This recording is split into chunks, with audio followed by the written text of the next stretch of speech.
Hello, hello, hello.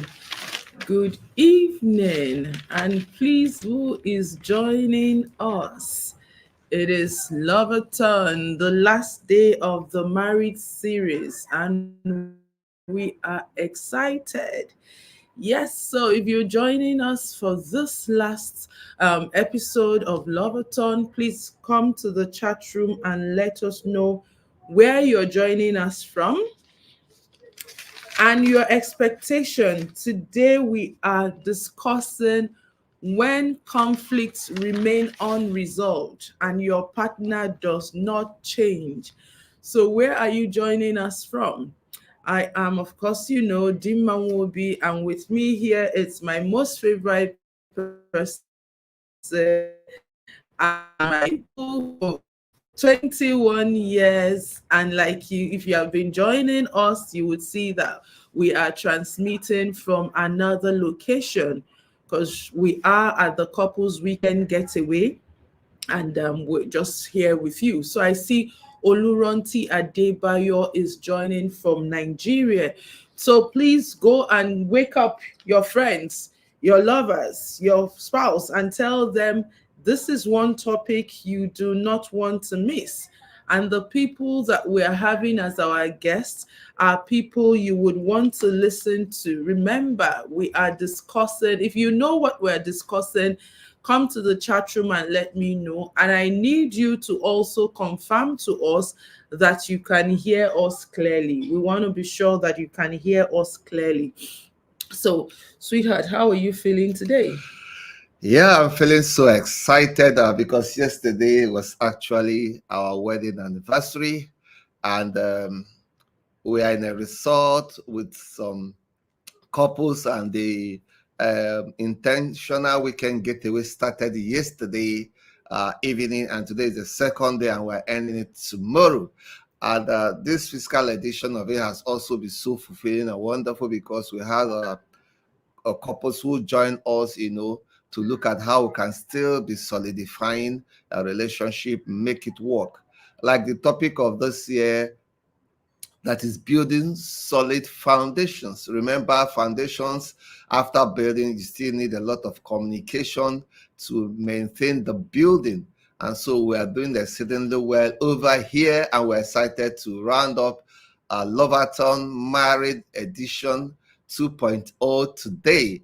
And we said, despite all the hectic of this getaway, the physical one, and we'll not forget to round up today. So we would love to see you here. We'd love for you to also join us wherever you are.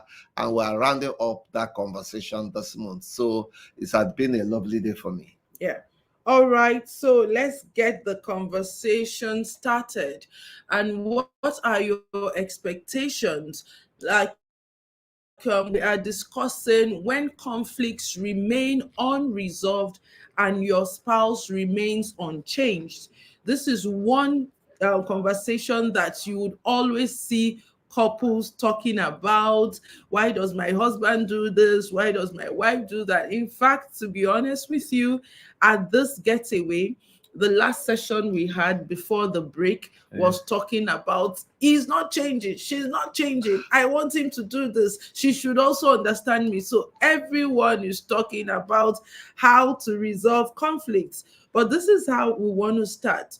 First of all, I want us to know that conflicts are not bad, and it is important that couples embrace conflict, because conflict just shows that we have differing opinions about something, we have different perspectives about something.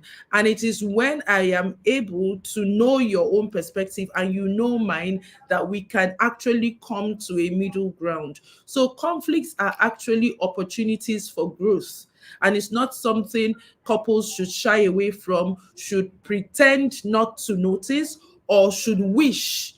In fact, somebody was saying to me, I'm praying that we will never have conflicts. And I'm saying, do you want somebody to be like a mumu, or do you actually want both of you to be open in your relationship?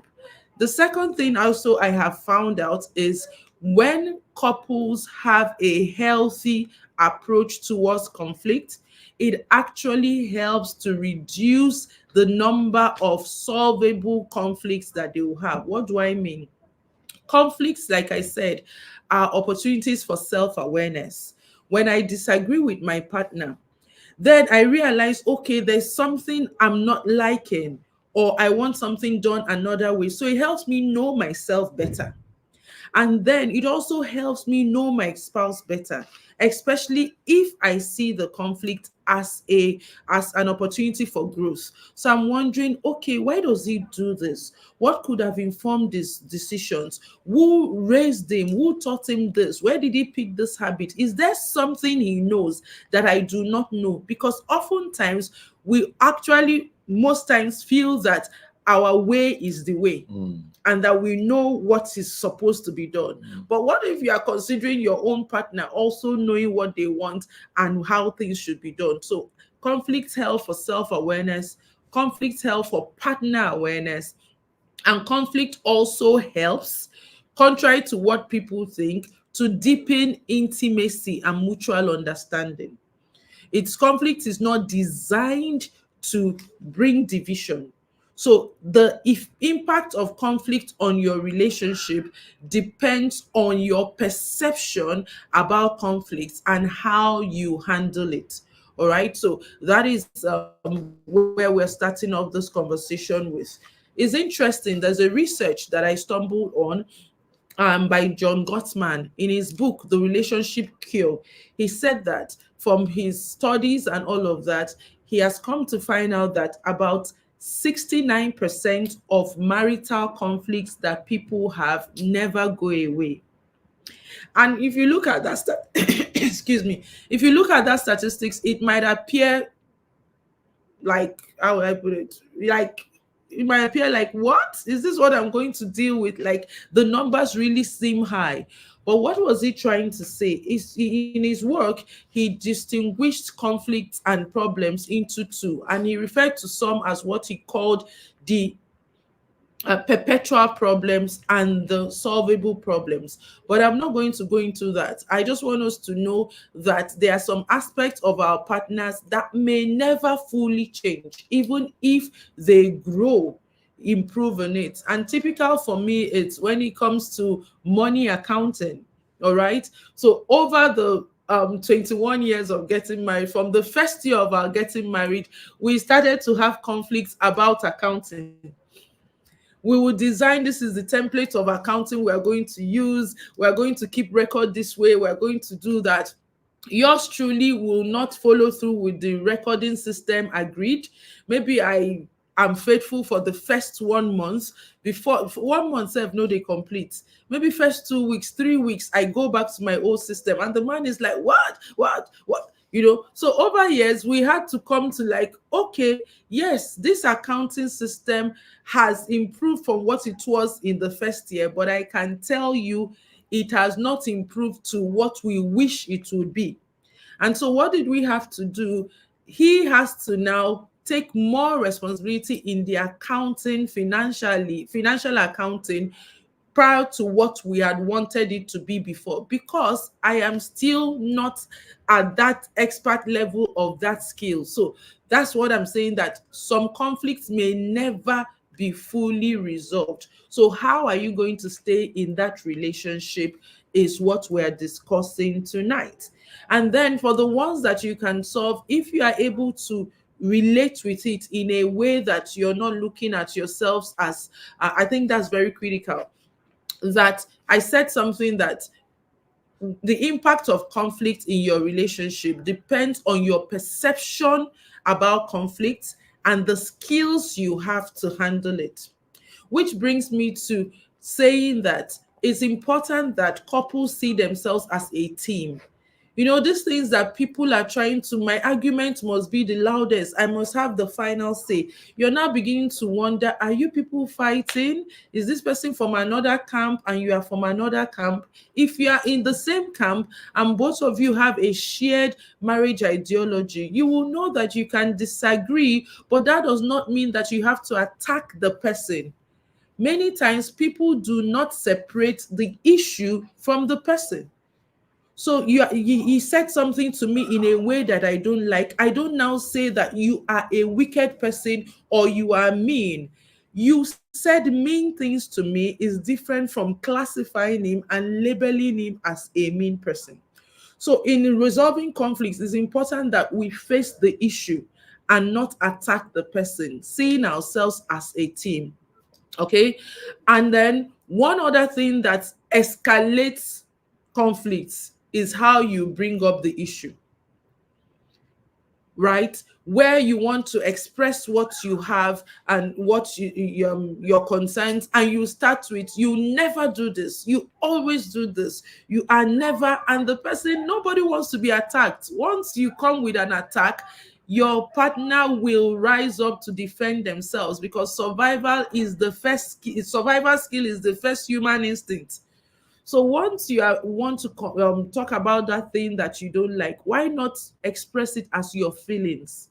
Staying with the I statement, this does this to me. When you do this, this is how I feel, rather than blaming the person or pointing accusing fingers.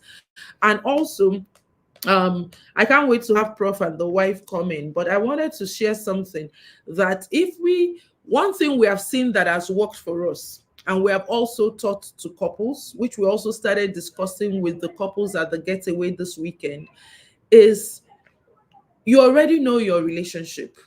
You know the things, that the patterns of your conflicts, and you know the areas that lead to more issues. Maybe for some people it's money or financial accounting, like us. For some other people it's about maybe care for children. For some other people it could be their sex life. For some other people it could be anything.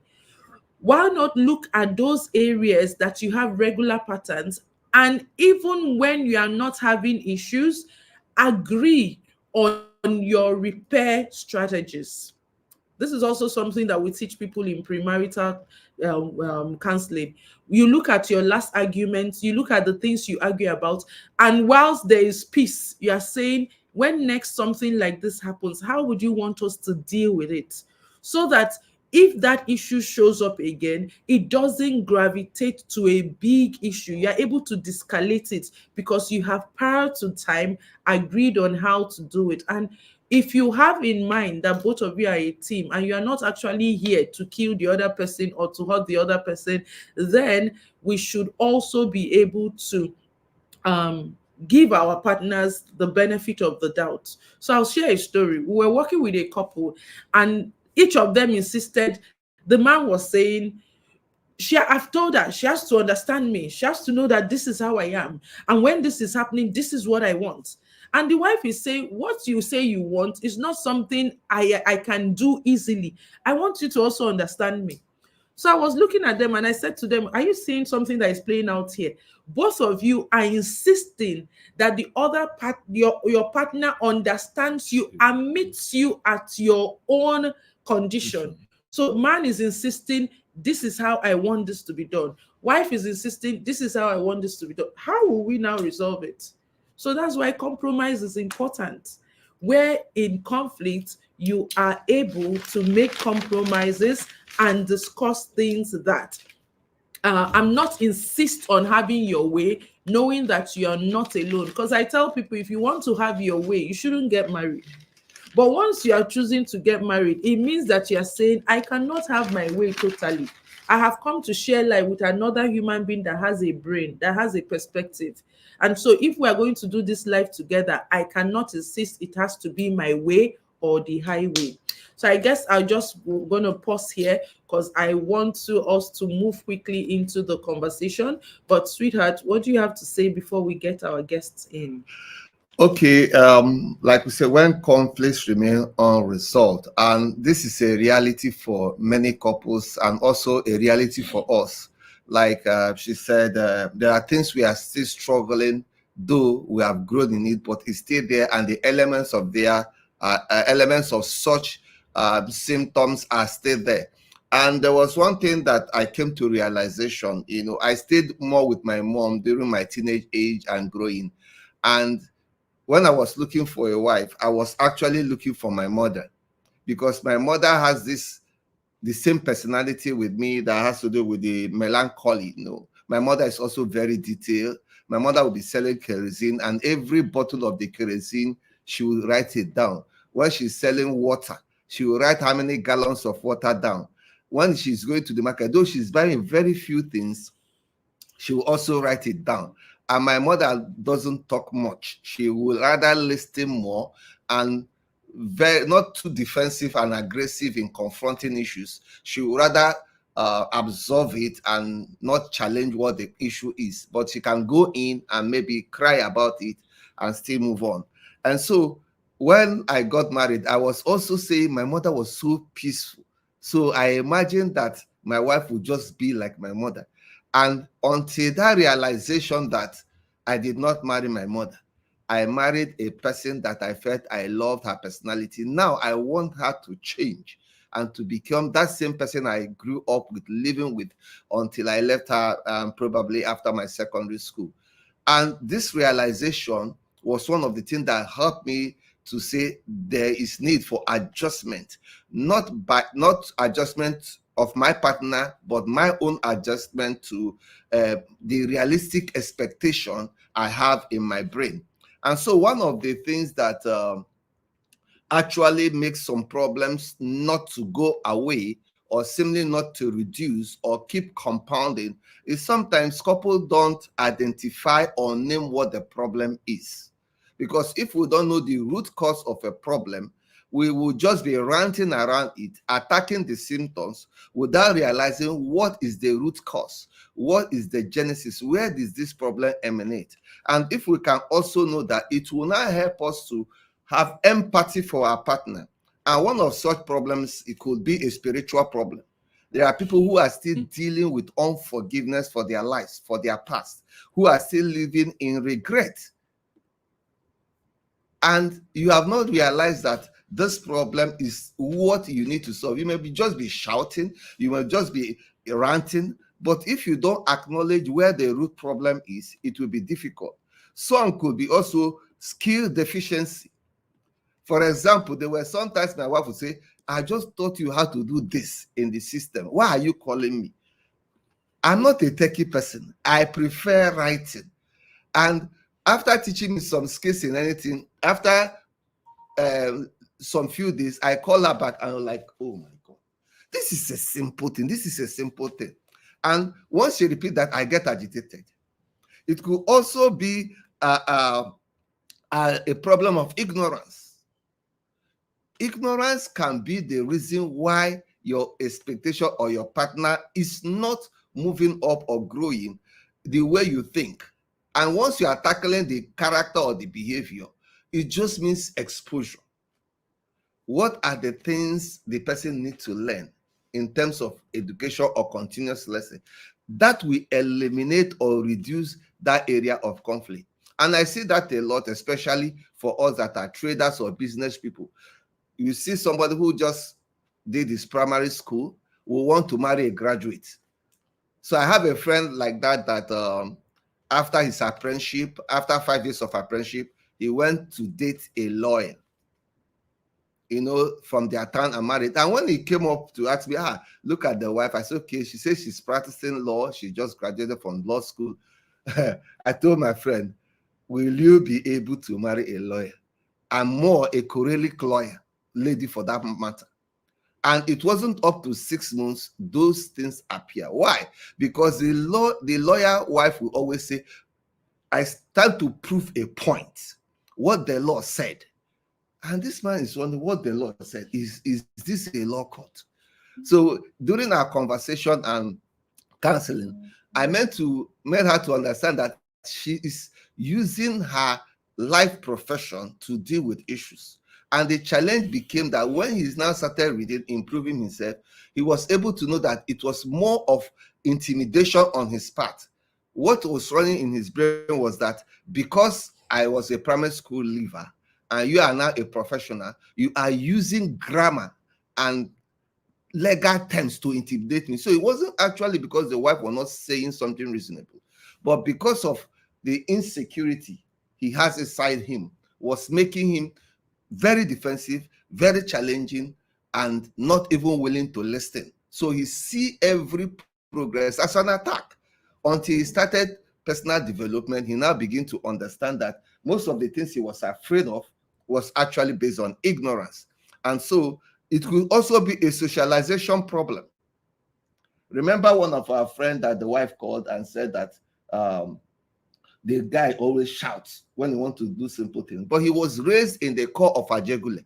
And if you understand Ajegule, it's a very rough area. So right from their primary to the secondary, everything is about insult, shouting.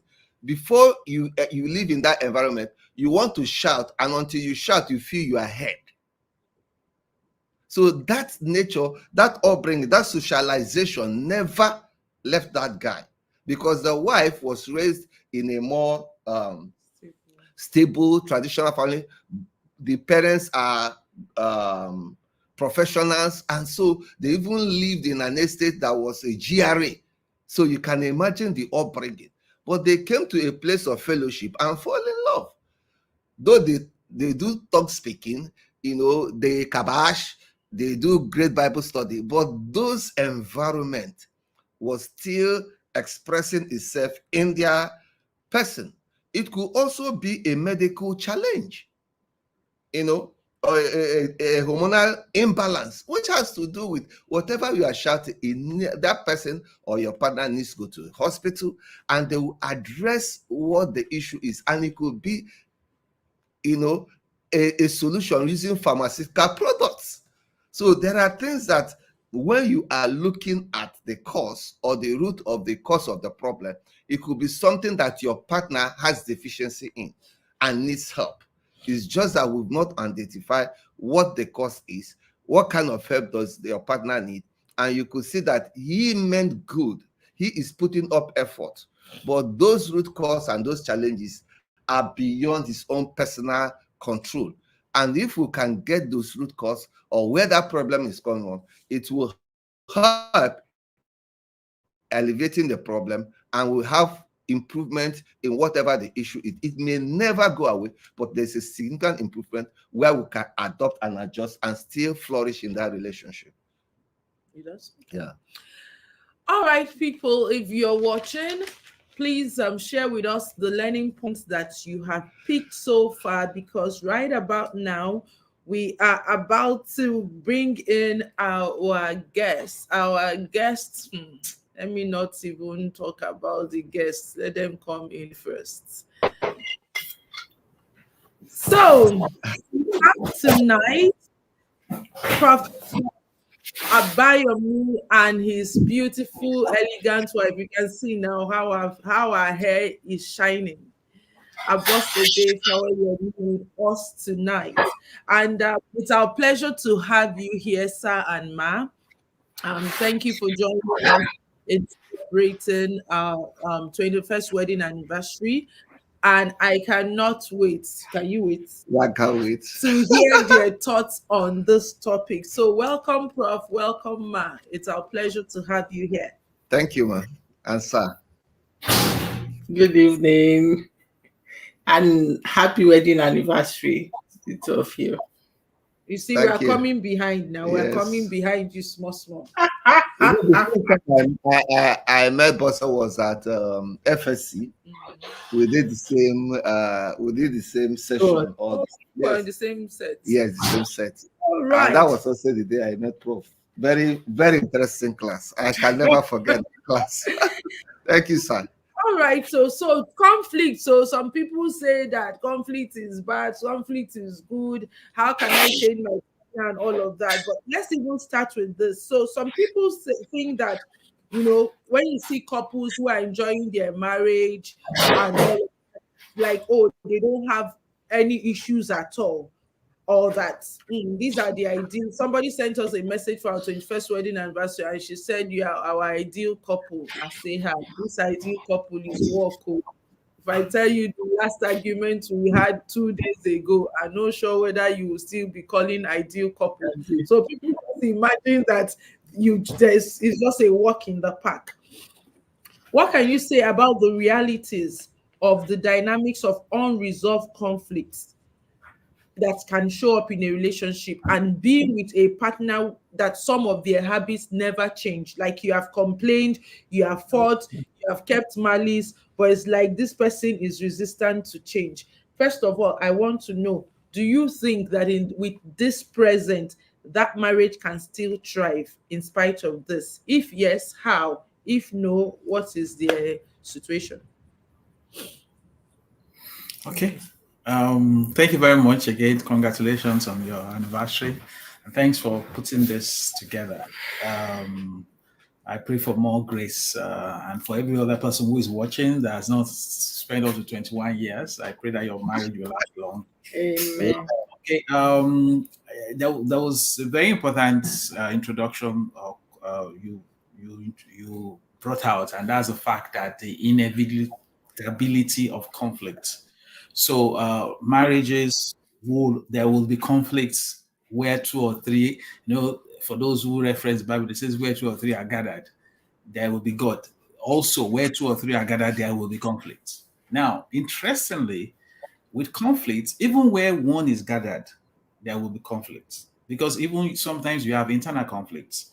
You are hungry, you want to eat rice, or you want to eat beans, and you don't know which one to decide in, tea or coffee, So we can have internal conflict. Now, so if a marriage has conflict, it is not an indication that the marriage will succeed or fail, because all marriages have conflict. The difference is maybe examine what is the conflict about, and secondly, how are the couple resolving the conflict. Now, there are various ways the company use to respond to conflicts. Some manage it, some avoid it. All those things are there. So it's the way the couple choose to respond to the conflict that will determine the longevity of the marriage. Somebody once came to meet me and said that he was tired of his marriage and he wants to divorce the wife.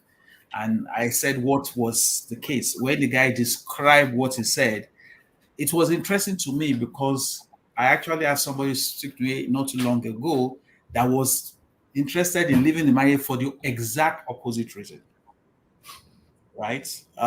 So the question is, the conflict is not the problem.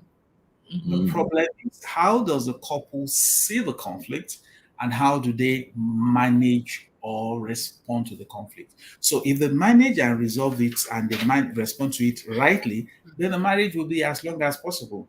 If they don't, they likely have problems. I saw a video where they were interviewing these people that have been married for maybe like 60 years or something. And they were asking the lady, hey, does your husband still annoy you? The lady said, oh, did you notice that I was sitting outside of the house? The interviewer said, yeah. He said, it's because he annoyed me. I went out in annoyance. That's why I'm sitting outside. That's why I'm conducting the interview outside, because I don't want him to hear what I want to say. You say, yeah, but what's, so they asked her, so what's going to happen next? Say, well, once I'm done, I'll go inside and meet him and then we'll continue. So conflict will happen. The question is, what do you want to do about it? What do you want to do about it? So that's key. And then the presence of conflict does not directly equate to the sustenance of the marriage, but it is how you handle the conflict that really actually impacts how your marriage will thrive. So maybe we should talk about one of the things again. It's interesting. You said, somebody shared with you something that wanted to make them leave, and that was the exact opposite for another person. So how does managing conflict or dealing with conflict in marriage have to do with expectation management, especially our expectations with the partner who is not changing? Because when Nedum was talking, he did share many things that could be some possible reasons why somebody is acting one way or the other. So can you share with us some practical ways a spouse can manage the expectations in a marriage where their partner is not changing? Like, I haven't changed in my financial accounting, and you want to preserve your personal sanity. What would that person do? Okay, so for someone who is married to a spouse that you believe the spouse should change, and the spouse as determined that they're not going to change. One thing you will realize is that the partner who is looking for change will be frustrated. Yeah. So every time we make attempts to change somebody else, Mm. we are setting up ourselves for mega frustration. So, and when we get into that frustrated state, what we'll do is to intensify the force that we need to apply so that the change we are looking for must happen. So you nag more, you know, you just the higher the frustration, the more effort you put in. The more effort, the more frustration. So it's like a vicious cycle that never ends. Now, who get hurt?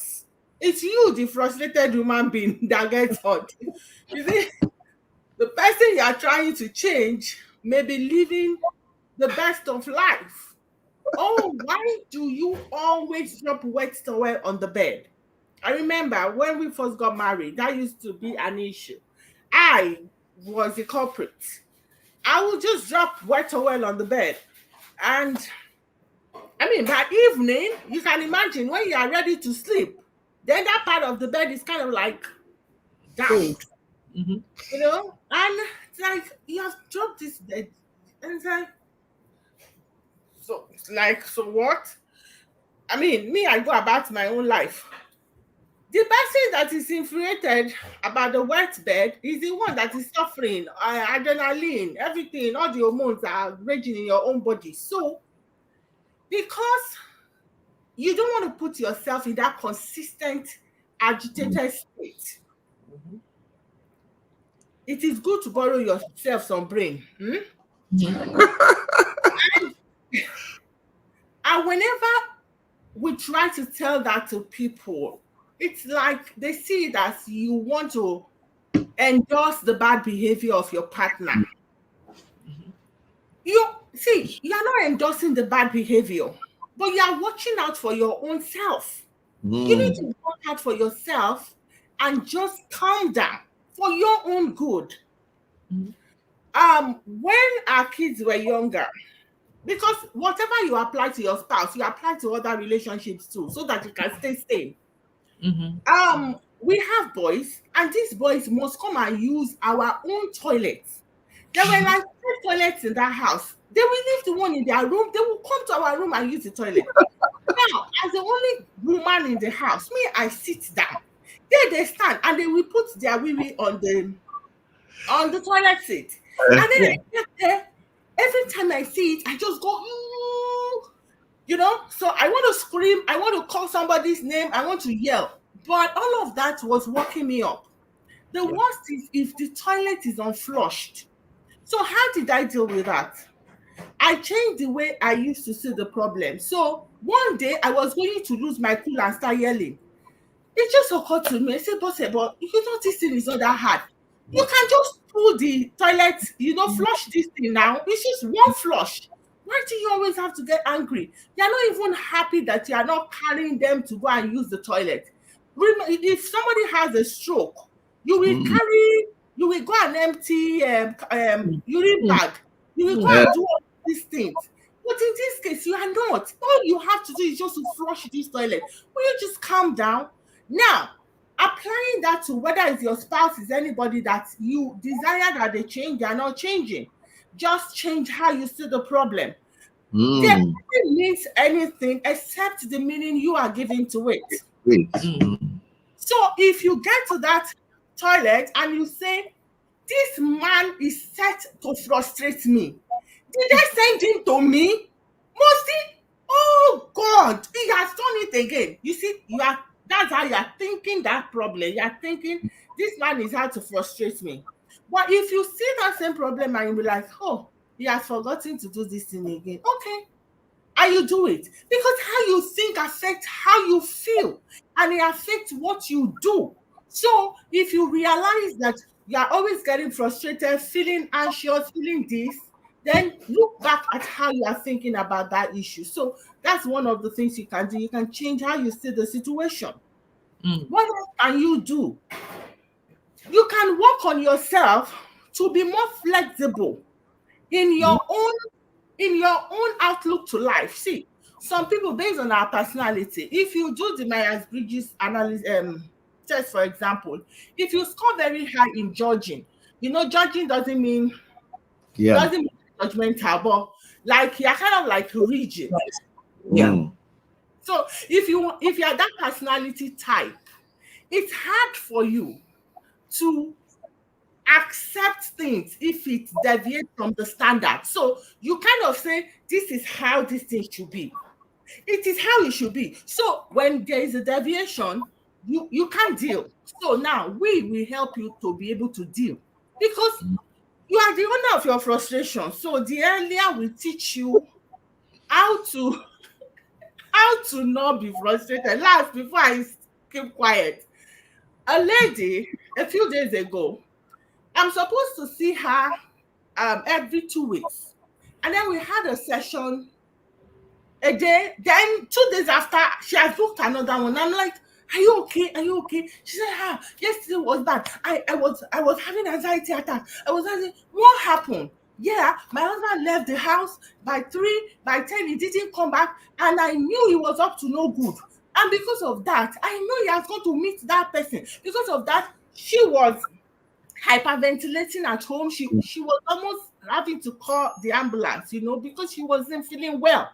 In that situation, the man that is walking up and down the street, you have talked, you have fought.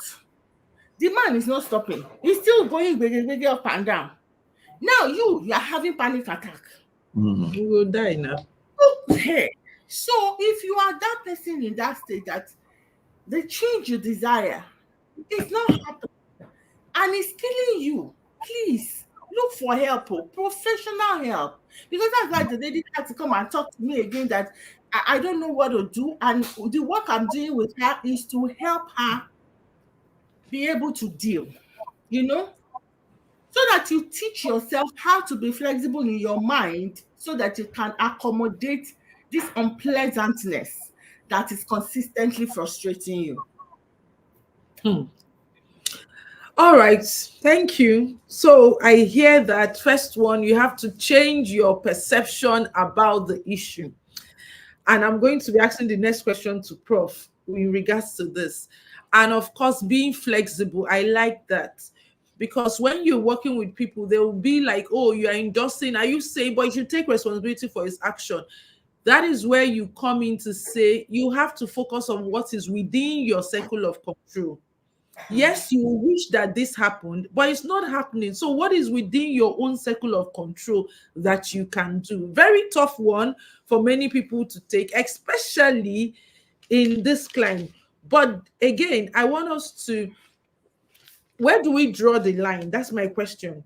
So there's a thin line between, like what you're saying is accepting the situation for what it is and creating healthy coping mechanism for yourself, knowing that the change you desire is actually out of your control. But how do we draw that line between this level of self-acceptance and enabling irresponsibility? Because some people, because they know you will flush that toilet, they will not flush the toilet. So are you now going to be, let me just be flushing? Because sometimes I have practiced preserving my sanity. But again, your mind chatter will tell you, for how long are you going to do this? How will this person now come to the realization of what they are doing? So what's that? How can we differentiate between this radical self-acceptance and enabling irresponsibility in our partners? I don't know if there's any strategies or any ways we can set healthy boundaries. I'm going to practice staying to maintain the things under my circle of control. I'm going to practice to be flexible, but how do I still hold you accountable for your actions and responsibilities whilst I do that? Prof, help us. Okay, thank you. Very interesting. And I'm sure you've heard that saying that they'll say, instead of giving somebody fish, teach the person how to fish. I mean, it's a very interesting way to look at life. But the question is, some people need to be given fishes. Some people need to be taught how to fish. Because the person you are trying to teach how to fish may not be teachable, may not have the wisdom to learn. The assumption that giving somebody fish is on the same level of intelligence as teaching somebody how to fish is not the same. It needs skills, it needs understanding, it needs a lot of things to learn how to fish. So now, if I now decide, if I know this person can't learn to fish, maybe because of mental disability or whatsoever, or a challenge, and I keep giving the person fish, somebody may say I'm enabling the behavior, but that's not what I'm doing. I'm just being equitable, right? You know, that's what it says between equity and equality, right? I'm responding to where he is. If a child is sick and can't eat, I will feed the child. I'm not enabling the behavior. It's just that that child at that moment cannot feed himself. So it's important for us to remember that there are certain things that people do not have the capacity to change very easily, because sometimes it's not even, they're not even in control. A couple of years back, somebody came to meet me and said that he's annoyed with the husband and he wants me to intervene. And I said, what happened? He said it's snores, that the man snores. I said, yeah. He said, yes, that she believes that it's snores to annoy her. And I'm like, so help me understand, does it snore while he's awake or while he's sleeping? He said, no, it's when he's sleeping. He said, so when he sleeps, he now decides to annoy you and start snoring. He said, yes. I said, okay. He said, what is now more painful is that when he's now snoring, when I push him, it will increase the snoring.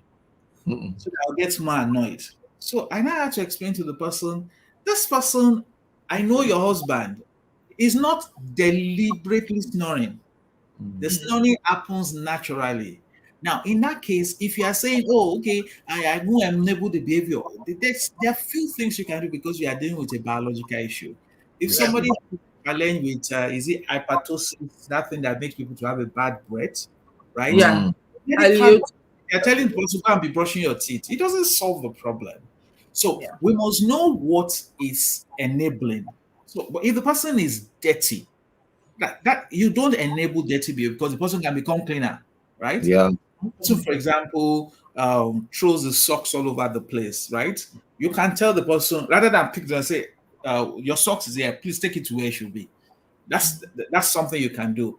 If the person does not like eating certain things or has an allergy, that you can't force the person to change because of the reactions they will get. So I think part of the question we need to ask ourselves is, what are the things that I know this person can change? What are the things that I believe the person, or what are the things I can support the person towards changing? Because sometimes some people just need support like reminders, right? Support like providing resources to make it happen. So your husband has a bad breath, you want him to brush his teeth every night before he goes to sleep, right? So as you guys stand up from the cinema, you decide, okay, what we'll do is I will brush our teeth at the same time, right?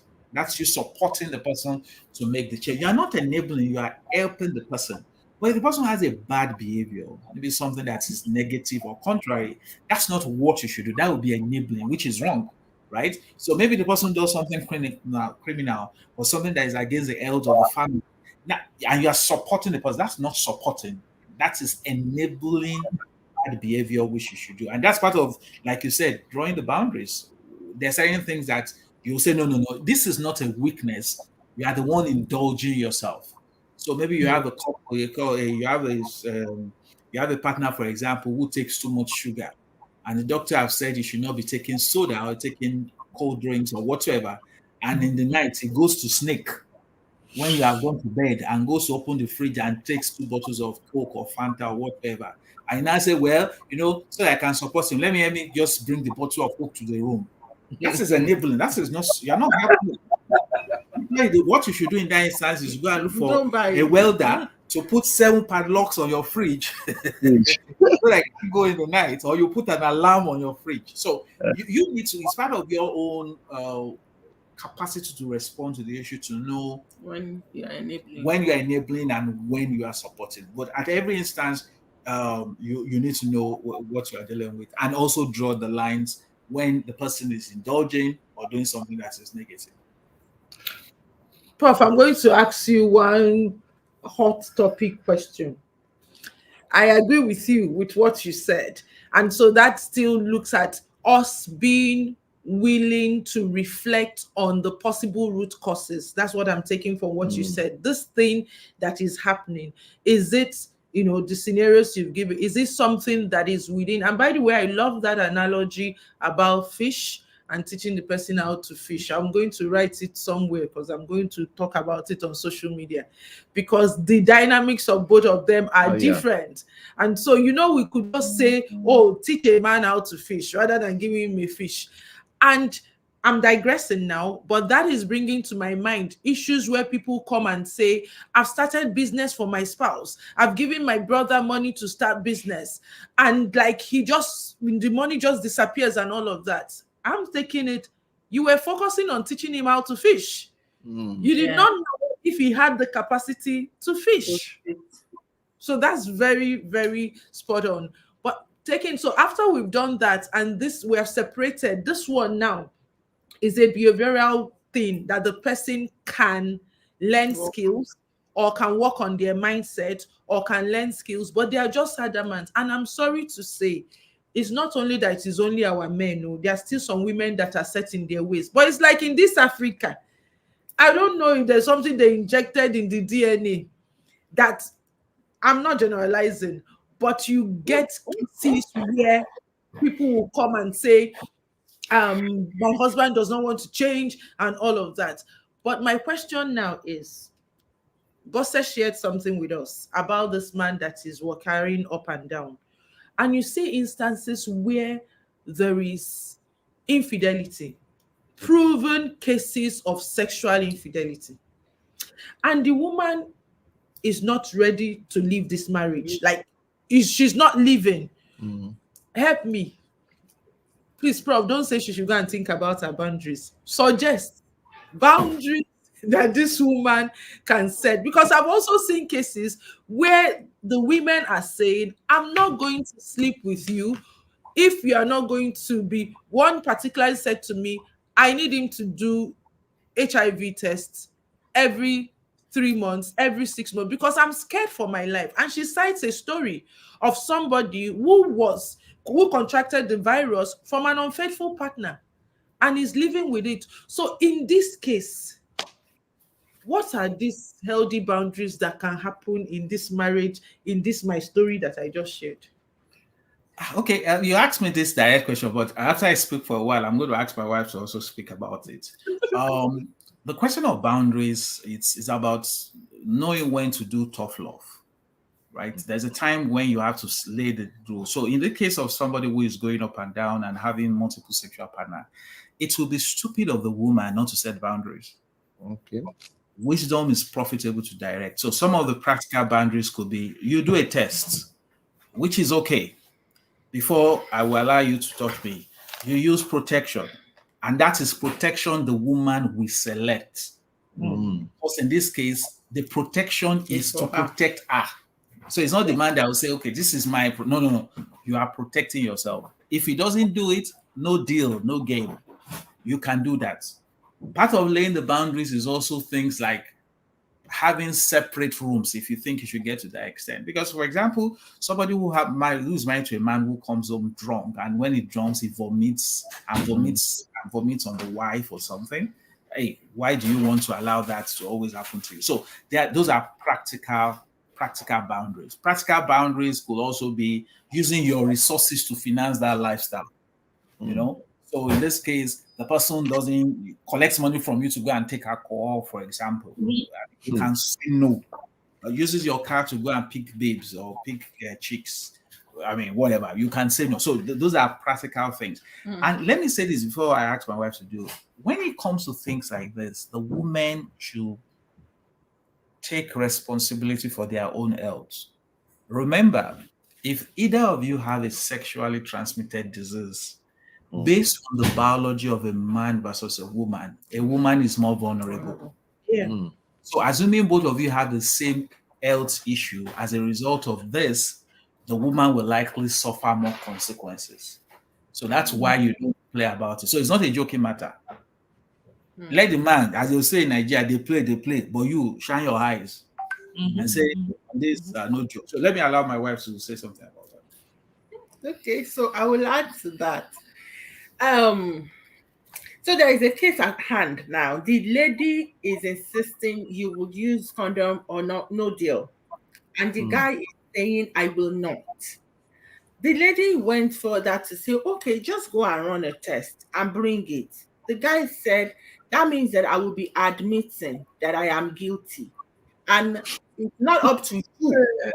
It's not up to you to tell me what to do. You are my wife. I own you and I own your body, and it's my right. So we are at that point where all I am doing to help the lady is to help her to respect her own boundary, because she's had 2 sexually transmitted diseases in the past, which she's just terrified. She is afraid for her life. Whenever she falls sick, it's so bad. So because of even that fear of, if this man should touch me, so I remind her, why are you not backing down? He said, I'm not backing down because of this. So just staying true to your boundary, knowing why you set that boundary in the first place, it will give you the strength to keep holding on. However, when you get to that point where it is respect my boundary or no deal, you, the woman, need to be prepared for eventualities, because when the ego of this guy comes in, he may just be blinded by the ego and now say, if that's what you want to do, then I am not doing again. So when we are working with you, we try to let you think about that possibility, For this particular lady now, the last session we had, I asked her, what about female condoms? I've never used it. I don't know. Have you tried it? And she said she's going to explore that possibility, because she wants to take the responsibility for herself and also make sure that, okay, she's still able to, stabilize the marriage somewhat. So another case, this one, the guy hit the lady. So you are in a relationship where the husband hits you, and then afterwards we come back and say, yeah, now, yeah, now, let's do. And the lady is like, no, that's what you always do. You treat me like trash, beat me, and then you want to have sex. I said, no, I'm not. See, on this one, no. And you know what the guy did? Went to pick his phone, called the parent of the girl, and saying the girl is denying him. The girl is denying him, he's not letting me touch. And the parents are like, yeah, are you too? So be ready. The partner you're setting boundaries for can go blackmailing you, can go, tarnishing your image, or outrightly call your bluff and say this is over. So when you get to that point where you need to create your own boundaries, it's good for you to also just be ready, for whatever can happen. Because there are some boundaries that, yes, you really need to keep. If you will die there, stand your ground and keep your boundaries. Get a professional to help you through the tough time. Don't just do it all by yourself, because it can be very draining, But your protection is your responsibility. I love that. Your protection is your responsibility. I want to ask, like, when is it too bad to stay and too good to live, based on how we view marriage as a covenant? And we always say God hates divorce. And we have also this traditional part that my parents did not divorce, I will not be the one to break the chain.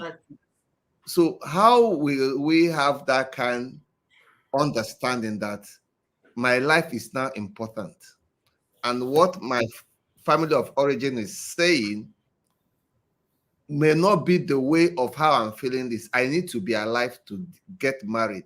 So when is it too bad to stay and too good to live for a person who you are asking to protect him or herself, create the boundaries? What are the determining factors that will say it is time now? Good question. It's a very, very good question. And unfortunately, it's a personal question that each person will need to be able to answer. See, the lady that I discussed female condoms with, the mother of this girl, she said our mom told her that you too self, remove your mind from this thing. See, if you didn't know now that he's doing it, you will not be this upset. And the girl said, you can imagine, ma, a child chick called me and said, come and carry your husband from my household. Come and remove your husband from my household because this your husband is very irresponsible. I said, I don't want to marry him. I just a date him. And he said he won't marry me by force. Say, make I just agree or he go divorce you. Come and remove your. So a woman is having to deal with all of that. And then we, the parents, are saying, say, allow him do now. Allow him do. The girl said, I am afraid. I can't do it. So now it's her call. At what point will this thing become a deal breaker for her? Because when we talk about spouses and their flaws, some of those flaws are not deal breakers for us. Yeah. So when you are dealing with a flaw that is a deal breaker, a spouse dealing with addiction, a spouse dealing with infidelity, a spouse abusing you, those things are deal breakers for a lot of people. So if he doesn't break the deal for you today, it's just a matter of time. You will get to your breaking point where you say, no, no matter who is preaching to you at that time, you say, no, I can't. And it will just end it. So it's up to that person to know when their limit has been tested beyond and they just will cave. They just won't deal anymore. So we won't be the one to tell them, but when they get there, they will know. And I want to beg all of us, the society at large, and when that person has gotten to that place, please let them go. Don't beg. You will be a wicked somebody if you are trying to tie that person down, because that person did not get to that point in a day. The person, has been getting there, and then he got there. I beg, let them go and breathe. Let them go and breathe. And I think I like that. It's a personal decision to know when you cannot take it anymore. And it's also important, if you are in a relationship that you feel yourself dying slowly, your self-worth is eroding, your sense of person is eroding, you have tried. It's not necessarily saying it's time to take a walk, but what I'll say is, don't be in the struggle alone. Yeah. Get help. Like, speak to a qualified, certified marriage coach that can help guide you through it. Because for some, you may not have gotten to that peak point. It could just be that you don't have healthy coping mechanism. It could just be that you have not been able to set boundaries. It could be different things. But if you're just trying to walk it over, and I think I like how you encouraged society with that stern voice to let this person be, because some of the things again is shame. Shame is part of why people stay in unhealthy relationships, because he doesn't want to say, oh, so my own don't spoil, this one has happened, and so you just stay there and you're taking what you should not be taking. So I think, in adding to that, we should also know that shame thrives in secrecy. Shame thrives in silence. The more you are going through these things and you don't want to talk about it, the more it's eating away your soul. And you don't have to talk to anybody. You can talk to a marriage coach, somebody that will act as a neutral third party.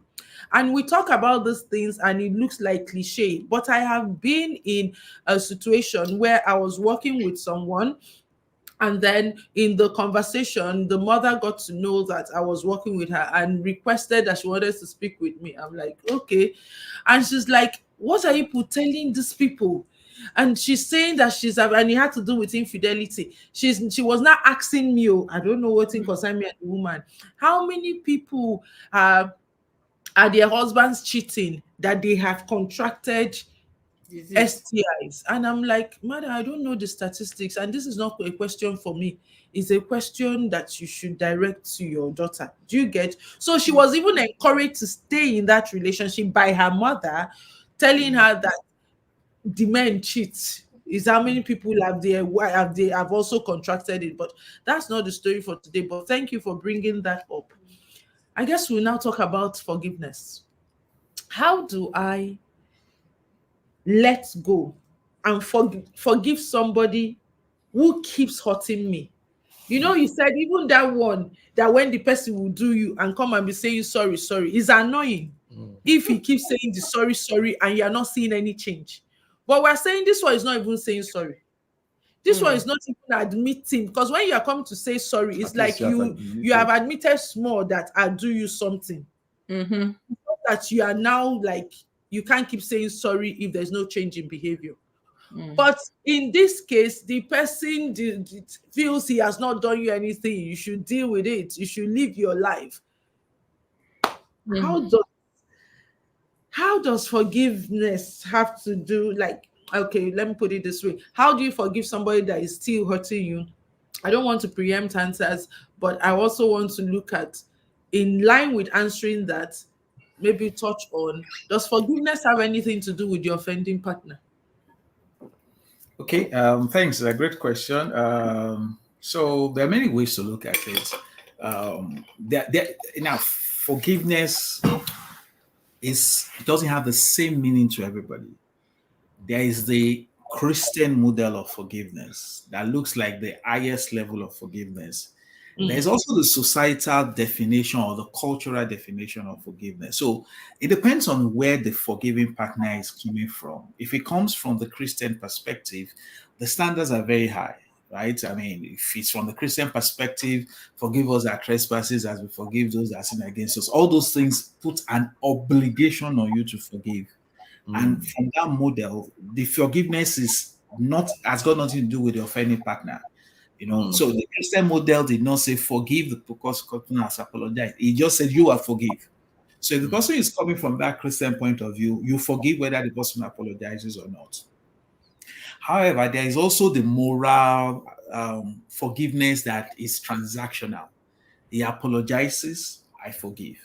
She apologizes, I forgive. Now, if somebody is coming from that point of view, then the person will be waiting for the apology before the person forgives. Now, so the question we need to ask ourselves is that which of these two is in the interest of the person that is hurt? Because it's important for us. Because sometimes when you try to talk to people, people will say, it's because of God. And I keep saying, it's not as if God is going to lose weight because of this, right? So, and if you don't forgive your husband, God is not going to have running stomach or he's going to have lose weight.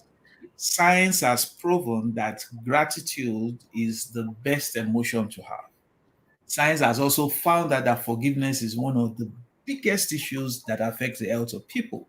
In fact, things like digestive rate, digestion, some diseases seems to be promoted by that. So if we want to go that route, then that means that the standard of the Christian model is to protect you. It's for that person. Now, so if that's where we are coming from, then don't wait for the other person to apologize. Now, he did something bad, she did also forgive, whether he apologizes or not, because it's yours. Actually, forgiveness is enlightened self-interest. Yeah. Nelson Mandela came out of prison and said that he said, I don't know if you read the book Long Run to Freedom. He said, as he was walking out of that jail, he told himself he has a choice to make, that he has walked physically out of the jail. If he doesn't forgive those people, he will be in their mental jail. So he said he had to decide to walk out of their mental jail by forgiving them. This is a man that was locked up for 27 years. So what that shows that you are the one that needs to forgive. So do it, regardless of what the other person does. Now, what will be people's fear if you go that route? If I forgive, does that mean I have to restore the person? Those are two separate conversations. So I can forgive you, but that doesn't mean I will restore you, right? The choice to restore the person is still with you. So somebody does something, you forgive the person, but you don't give the person the next opportunity to do it again. So, for example, somebody, let's say, let me just use this example. You kept money in your room on the desk or on this whatever. Your spouse takes the money and goes to squander it and they didn't take permission. And you now say, I forgive you. And then you put money there again. Like they will say, Nigeria, no be juju be that. Juju. So that's what I'm explaining by when I say restoration. So, before the incident happened, you kept money on the desk because you believe the person will behave in a particular way. The person has violated your trust. He has violated your confidence. He has violated the boundaries you expect. So when you forgive the person, then the wise thing to do is don't put money there again. That means that person is on level 2. You are dealing with him on level 10. So what you should do is that you now have to say, hey, I'm not going to put my money there. I'm going to give you time. You can earn it and get to the point where you get to a level 10. So you forgive your husband, you forgive your wife, and you start to let the person understand, because of you are breaching this thing, I'm going to be lowering my expectation and give you a chance to come to where I was before. So it's about it's about forgiveness and accountability. Forgiveness is based on love. Forgiveness is based on you protecting yourself. Accountability is based on the person earning back what he has lost. And there are two separate issues that we must learn to be able to balance both. Even God, that will copy forgiveness, does that to us. He can forgive you, but he can hold you accountable. So if one secondary school girl is going up and down, sleeping with boys around, and says, God, I'm sorry. If you don't carry belly, he go carry the belly for now. God will not do abortion for the person and say, I hereby abort the child. No, you go carry the belly.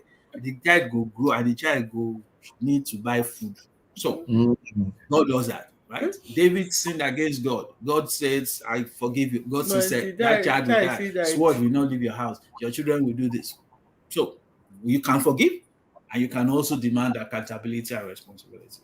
Absolutely. Absolutely. Thank you so much for that. I go they collect all these prof nuggets, store them somewhere. Forgiveness is enlightened self-interest. I just had that on my brain, just the bish, bish, bish.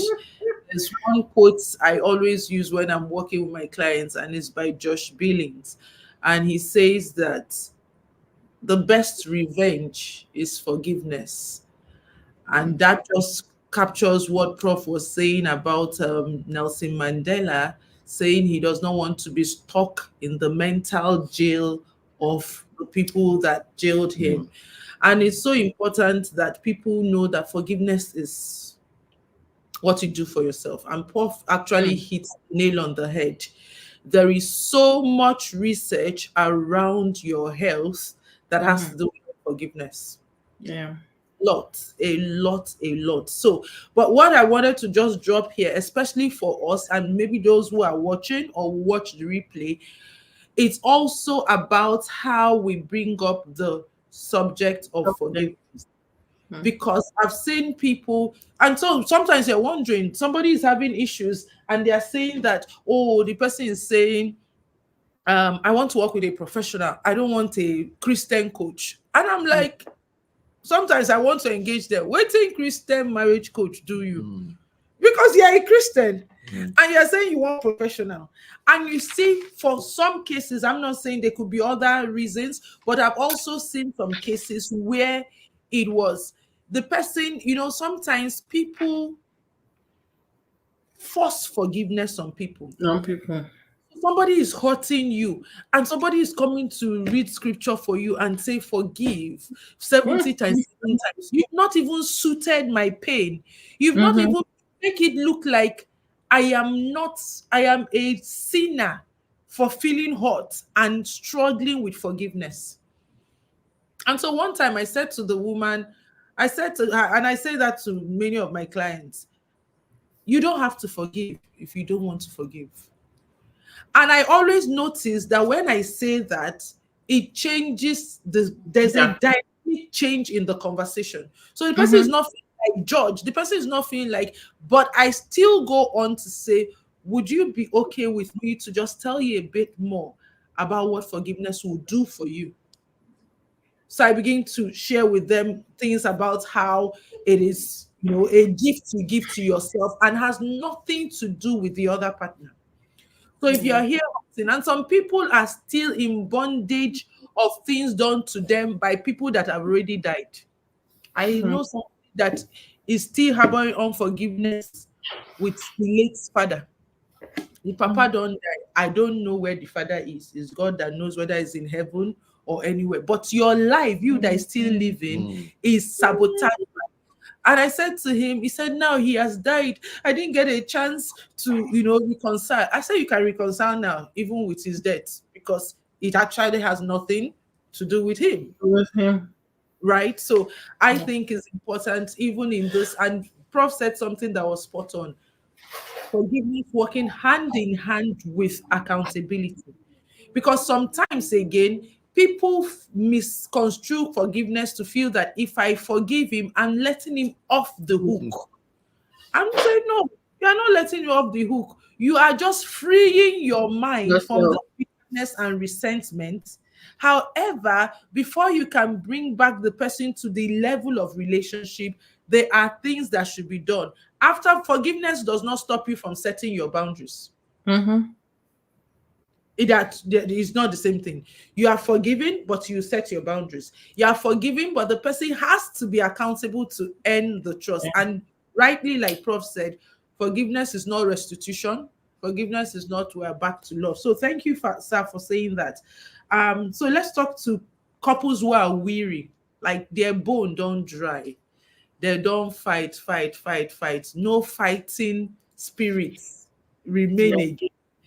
And unfortunately, we have a lot of people in this category where they are tired of fighting. Somebody said to me before she got married, and this is 2 years into the marriage, she's had different relationships. And then she settled for this.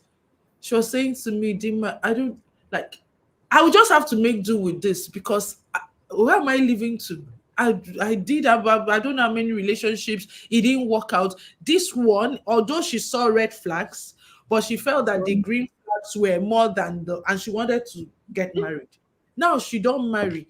They're having issues. And she's saying, I'll just carry it as my, I don't know if people still say this cross thing, because it's first time I heard it from my mother about being in an unhealthy relationship and taking it as your cross. And God gave you the cross.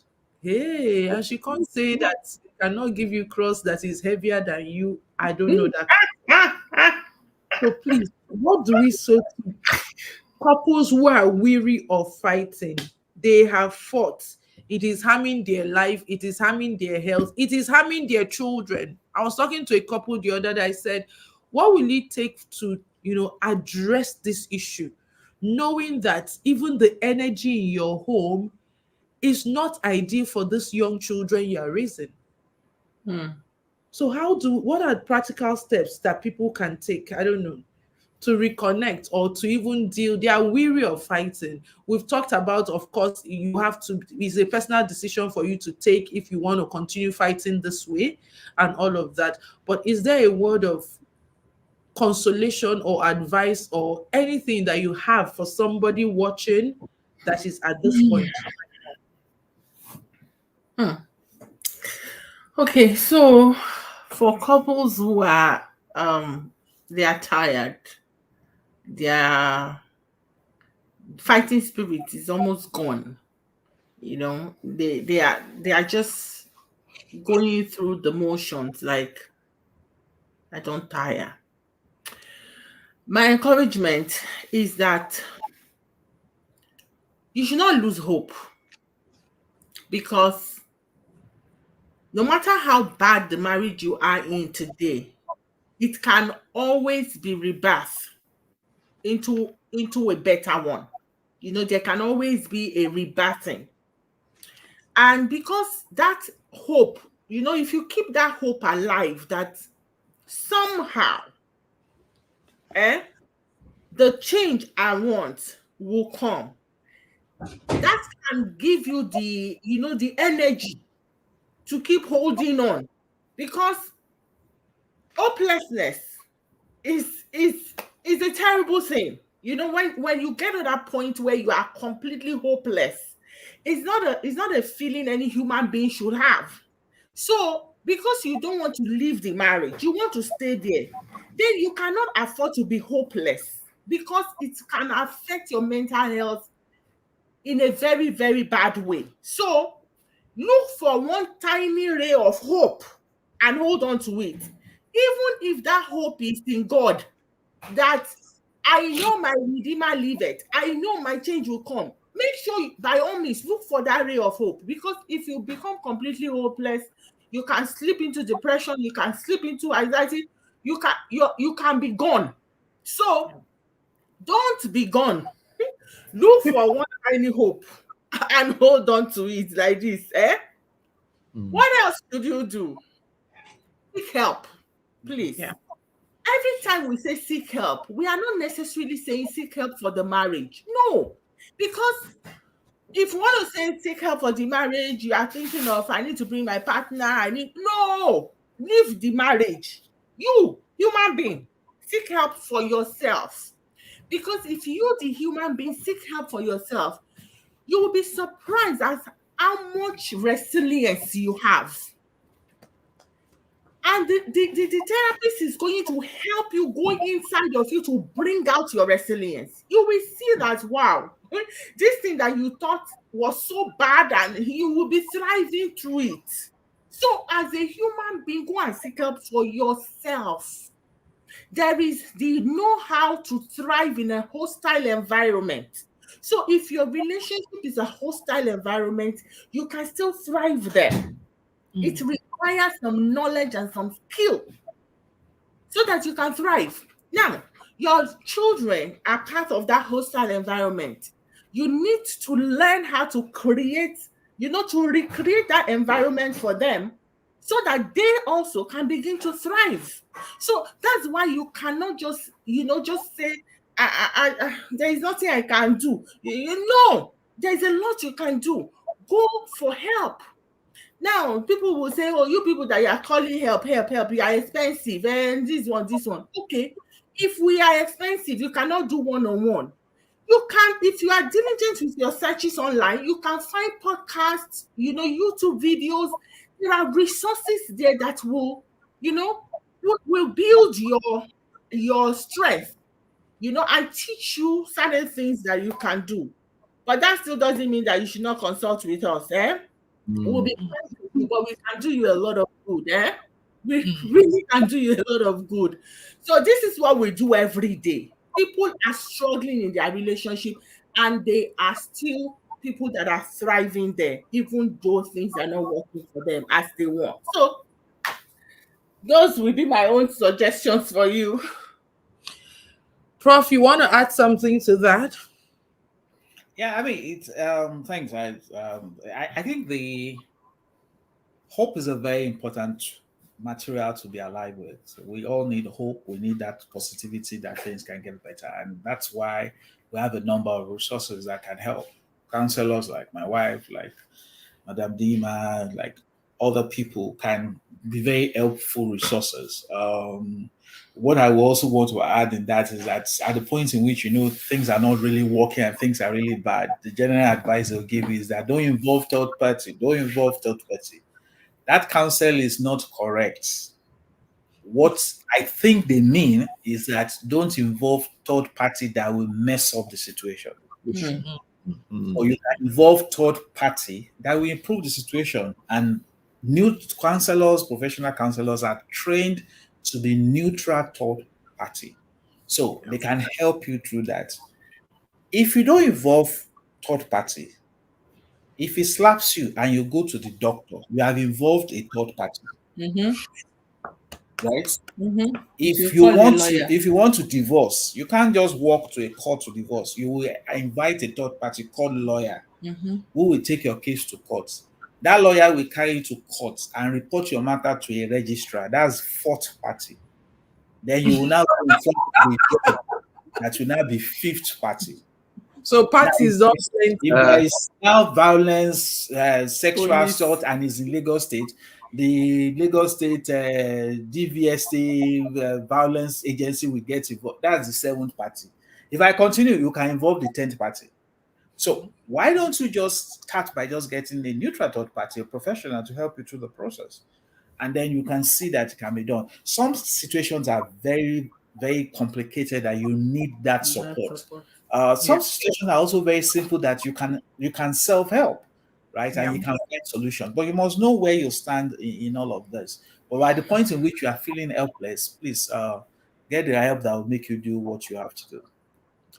Okay, so there's a question I put there. Thank you, Prof. Thank you, Bosse, for that. And what we're saying, be hopeful, stay hopeful. Somebody said hope, okay, for how much longer? And I think I want to speak to that, because the construct about hope is what people just think it is wishful expectations. It is just staying positive. Hope in itself is a strategy. Because when you say hope is what I desire for, if we look at hope as what you desire for, you don't just fold your hands for what you desire for to fall on your laps. So hope also involves action. And if you look at there's a theory of hope that breaks it down into 3 parts. Okay. So it says that if you are hoping for something, you have to have like a what is that thing you're hoping for? Set your goals. In this moment is maybe for the person who doesn't even understand what is happening. What you're hoping for could be clarity. To piece out what is going on here. And if that becomes the goal, how do I meet the goal? Is it that, like Prof said, I can do it self-directed, to just sit back and reflect and not just staying on the surface or just entertaining anger, being able to navigate my emotions so that I am not confused, I can focus on what is happening?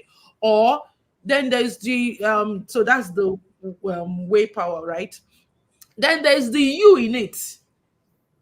The you in it is, do you believe? Your mindset about what is happening is very important. You have to check your mindset, because it's part of your hope. You are not just saying hope and lie down in your bed, then the man changes automatically or the wife changes automatically. There's a part about you checking in with your mindset to know what if your belief about it and the mindset you have around the situation. Secondly, you have to now say, this thing that I'm facing, I want to get a solution, but I want to break it down. Maybe the first step is self-awareness. The second step is maybe this and that. So your hope is not just a wishful thinking. And then how do I go around these things? Do I read a book, like Bosse said? Do I go online and search for a podcast that speaks to this topic? If you can, because every time they will say, oh, I cannot afford therapy. You can do self-therapy. The important thing that, are you willing to do the work? So please, Doc, the doc who sent that message, hope is not wishful thinking. Hope is not just one abstract concept where you just stay and you are hoping and hoping and hoping. Hope also allows you to take action towards yourself, action towards what you want in the situation, and exploring multiple avenues to getting the solution that you want. So, sir, what's your word to weary couples as we wrap up tonight? Okay, thank you, Prof. and Bosse, for this wonderful time. We really respect you, and as seniors in the industry, we also look forward to see the sacrifice you continually make, and also encourages us that come along. To the person out, I want to add that in as much as we get married, and marriage is the most intimate relationship one could have, that does not mean we should alienate or separate ourselves from other relationships. And I say that a lot when people marry. They say they don't need their family of origin again. They don't need their former friends. They don't need their neighbors. It's just them and their partner. If you have that thought and idea, we strive in community. We strive in having quality friends around us. We strive when we have even like-minded couples that will form a kind of same value system. This is a kind of support system we should not neglect. And I'm also very wary when you get married to a person who say, don't talk to anybody, don't listen to anybody. Don't associate with anybody. It's just me, me, me. When you are in such a relationship and you are having challenges and trouble, you'll be so afraid to talk to anybody. Mm. In fact, you will die slowly there, and people will be wondering what happened there. So, living in a community, sharing a communal life is one way you can have a strong support system that will help your coping mechanism and to help you to, able to rationalize what you are passing through, and to able to also say, I need to take these baby steps to whatever decision I'm going to finally make. Help is available. Lastly, your life is important. It's only people who are alive that can be married. It's only people who are sane can be married. It's only people who care for their future that will still remain married. And so your life is also very, very important. Do not stay when your life is threatened. Do not stay when the corporate existence of who you are as a human being has been challenged. And the next thing is that you're either having suicidal thoughts or you are thinking to commit murder in order to be the end of that solution. Know when you get to that point and never hesitate to take that important decision. We are rooting out for you. There are help also outside. Use those help. God's support system. It's a natural support system, and it's also government-backed support system. Do not neglect such. Thank you. Yeah, thank you. And once you said God support system, something came to mind. It's also important that because we are in Nigeria, we are in Africa, that is largely a cultural, religious-based society. So it's also important that our faith-based leaders and cultural leaders should also encourage people to get help. I get weary when I see well-meaning people, and they mean well, saying stuff like, oh, the days of our parents, there was no marriage counseling and their marriage worked. Now that people have brought marriage counseling, it's like more issues have come up. And that for me is misinformation. As much as maybe marriage counseling may not be a profession that our people knew, like what Nedum was saying, there were people who you referred cases to. If somebody had something, the elders will come in. They were doing their own traditional marriage counseling, right? So let's encourage people to get help. Help is available. And I don't know if I believe, I may be wrong, but with the interaction I've had with people who are in professional marriage coaching and counseling business, it's first a work of passion. As much as you're saying that you're going to have to pay the professional fees for the exchange of time and value that they are giving you. But many people who are into this work really have a heart to help your marriage work. Because that's the beauty of it. I don't know if that happens to you sometimes, that you have to now call out your professional tools when you're working with somebody and the marriage scatters. You have to put on your professional cap to not begin to feel bad about it. Because for you, it wasn't about they were paying you. It's like, oh, there's a joy in you that marriages are thriving. So because I posted something sometime and somebody said, and madam, I was thinking you were different. So I didn't even know that you are going to charge me. Like, I don't know whether there is one allowance that government is giving me you. and all of that. I don't go to school and they say to my children, get in. Your mother has been saving marriages, so we're waiving your school fees and all of that. It's the same time you're using to go and do your work that we're also putting into this. So people should know that our work is to help their marriages work. So on that note, I think it's been a great conversation. Sweethearts, our vote of thanks to Team Fawayemi as they take their leave. Thank you, sir. Thank you, ma. You have been a role model in so many ways, and we are behind shutting you people up and also being encouraged. Thank you for this time. And to everybody out there, these people give us their time. And if they tell us the value, if we convert it, it will be too much. But love for humanity, love for God's people, love for family is making them do this. So thank you, sir. Thank you, ma. We deeply appreciate you. Thank you, sir. our regards to the family. And when we call you next time, please don't say these people have called us and are now giving us stress, because we would want to drink from your wealth of wisdom. So we deeply appreciate you, and we can let you go to other activities you have for today. So thank you so much. Thank you. Bye. Bye-bye. All right, people. So that was Team Fawayemi, and we actually had a great time with them. I'm sure you learned a lot of things. LOVE-A-THON continues tomorrow, the last session for singles, and we'll have, great people joining us in the studio. And it's going to be questions, probing questions singles have, challenging questions singles have, is what we'll be discussing. So if you're here, you want to join, that is still tomorrow, Sunday, 7 p.m. If you have young people who are single, who are dating, who are engaged, that you think they also need to join that session, please spread the word to them.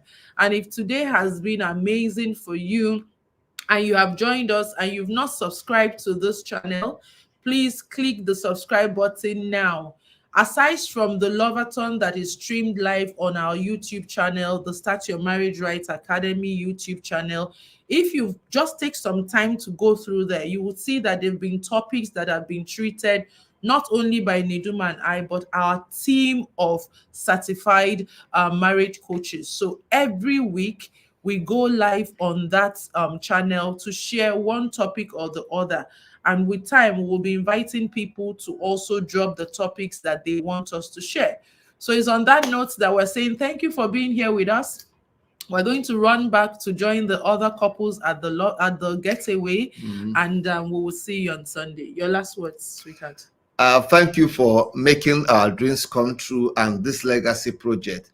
Without you, we will not be here. We are here because you supported us, you pray for us, and your wishes and your messages are the things that keep encourages us to do so. So we are partners, and I want us to do. We are also learners from your feedbacks and the things we need to improve on and the things we can do better. So thank you so much for the grace and privilege you have also given us to be on this side of the game. So we love you so much, and God bless you. God bless you from teamDinmaNedum, and regards to your family. Bye-bye.